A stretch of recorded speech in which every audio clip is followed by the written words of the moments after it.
لبيك اللهم لبيك لبيك لا شريك لك لبيك إن الحمد والنعمة لك والملك لا شريك لك. بسم اللہ الرحمن الرحیم وبہ نستعین. یقول سبحانہ وتعالی فی محکم تنزیلہ وَأَتِمُّوا الْحَجَّ وَالْعُمْرَةَ لِلَّهِ وَيَقُولُ كَذَلِكَ وَلِلَّهِ عَلَى النَّاسِ حِجُّ الْبَيْتِ مَنِ اسْتَطَاعَ إِلَيْهِ سَبِيلًا. اسلام کے 5 ارکان میں سے 5 بنیادوں میں سے ایک بنیاد ہے حج. حج اللہ تعالیٰ نے صاحب استطاعت حیثیت والے پر فرض کیا ہے، لہٰذا جس پر حج فرض ہو جائے اس کو ضرور حج کرنا اور جلد سے جلد حج کرنا چاہیے. اس میں تاخیر نہیں کرنی چاہیے، دیر نہیں کرنی چاہیے. اللہ نے کہا کہ حیثیت والے لوگوں پر اللہ نے حج فرض کیا ہے، اور جو اس کی نعمت کی قدر نہیں کرے گا تو گویا کافر ہے. ایسے ہے وَلِلَّهِ عَلَى النَّاسِ حِجُّ الْبَيْتِ مَنِ اسْتَطَاعَ إِلَيْهِ سَبِيلًا وَمَنْ كَفَرَ فَإِنَّ اللَّهَ غَنِيٌّ عَنِ الْعَالَمِينَ. جو حج نہیں کرے گا وہ گویا کافر ہے. اس لیے کہ حدیث سے ایسی معلوم ہوتا ہے کہ جس پر حج فرض ہوا پھر بھی اس نے حج نہیں کیا، چاہے یہودی بن کے مرے چاہے نصرانی بن کے مرے، اللہ کو اس کی کوئی پرواہ نہیں ہے. ایسی حدیث آتی ہے. لہٰذا حج ایک بڑی عبادت ہے جو زندگی میں صرف ایک مرتبہ فرض ہے.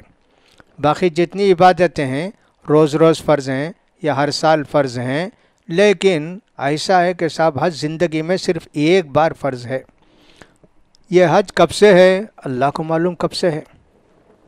حدیث میں یہ ہے کہ ابراہیم علیہ السلام نے کعبہ تعمیر کیا. نوح علیہ السلام کے زمانے میں کعبہ کی دیواریں گر گئی تھیں. ان دیواروں کو اثر نو حضرت ابراہیم علیہ السلام نے اٹھایا اور کعبہ تیار کر کے لوگوں کو دعوت دی کہ لوگوں اللہ کا گھر بن گیا ہے، تم لوگ حج کے لیے آؤ. جتنے لوگ زروع زمین پر تھے ان کے کان میں آواز پڑی ہوگی، اور جو پیدا نہیں ہوئے تھے ان کے کان میں بھی آواز پڑی. حضرت ابراہیم علیہ السلام کی اسی پکار کو لے کر دنیا سے ہمیشہ حج کو جاتے ہیں. حج کی بڑی فضیلت آئی. کہا اللہ کے رسول صلی اللہ علیہ وسلم نے جو آدمی حج مبرور کرے، گناہوں سے پاک، غلطیوں سے پاک، غلطی وہ جان بوجھ کر جو کی جاتی ہے، وہ جو غلطی ایسی ہو جاتی ہے اس کے لیے کفارہ ہے.